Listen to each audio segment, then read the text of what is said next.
In studio with us right now from the Free Market Institute at Texas Tech University, Dr. Ben Powell back with us as a new, I guess you could say, semester of guest speakers that you'll be bringing through, correct? Yeah, Chad, great. And happy to be back here with you. But we've got a couple good events going on this semester. The first of which is tonight in the Rawls College of Business. We're having an event on private governance, a new book published by Dr. Edward Stringham about how, a lot of, people in West Texas who are kind of classical liberals say, the government should only do a few things. It should just enforce the law and the contracts. And Ed kind of challenges this notion, says, well, do we even need the government to do that sometimes?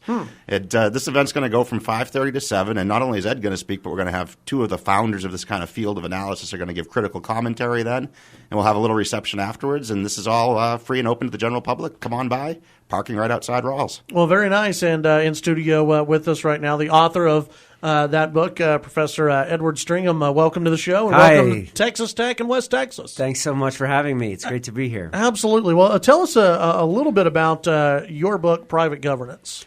So most people believe markets are good in certain areas, but they believe government needs to regulate them, set the rules to create markets. And I look back in history and find tons of examples where markets actually create the rules to create order within the market itself. So we can look at examples like the New York Stock Exchange creating private rules and regulations to make the market attractive to investors, to make the market work. And what do you argue in the book? So the most fundamental things that we assume must be done by government in many cases are done privately. If you have a dispute with somebody in your credit card network, you don't need to call the government courts. You can call Visa or MasterCard and say, can you arbitrate our dispute? If you have a dispute with your phone company, you call the arbitration agreement. And there's all types of private rules and regulations that create order that are not done through the government. Where you don't have to rely on the government, right? Right. So the most fundamental things in society, I think we can look back in history and most people assume, government was creating order. Well, actually, in many cases, it's done completely privately.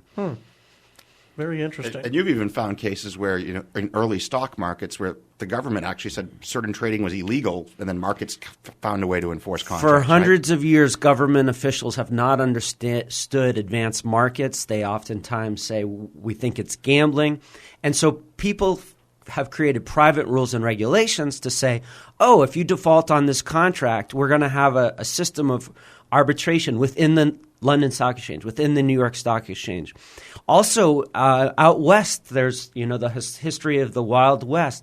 There's plenty of examples of towns, including San Francisco, during the gold rush days where you had a whole system of private security, private law enforcement even.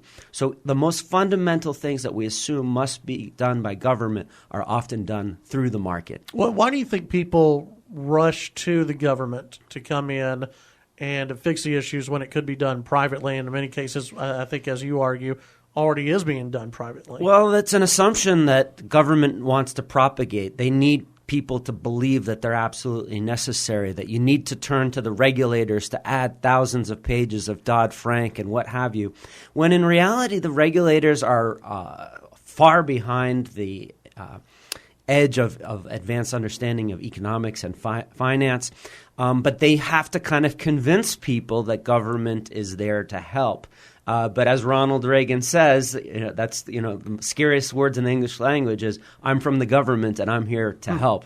When you look at, and I don't know how much of the discussion tonight will involve the political world, but when you look at the presidential candidates and the presidential race right now, is anything like what you've been talking about, do you think any of these candidates understand the notion of what you're even discussing? Oh gosh, the level of discourse is so disconcerting. I think that in most cases, politicians have an incentive to pander to people's fears and then say, I am going to solve all of your problems, when in reality, the government is often the cause of the problems. And so the whole political thing makes me depressed. I think it makes a lot of people out there depressed right now. You'll be speaking over at Texas Tech University. This is a big event this evening from 5:30 to 7 o'clock.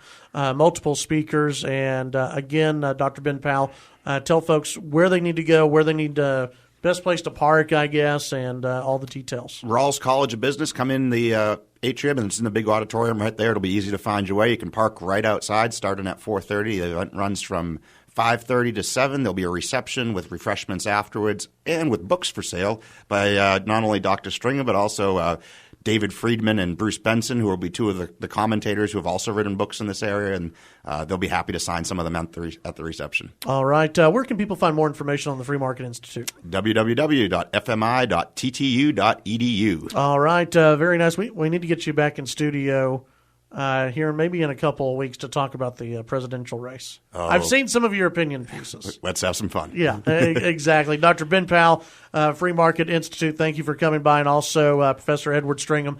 Great to meet you. Thanks for stopping by. Thanks so much.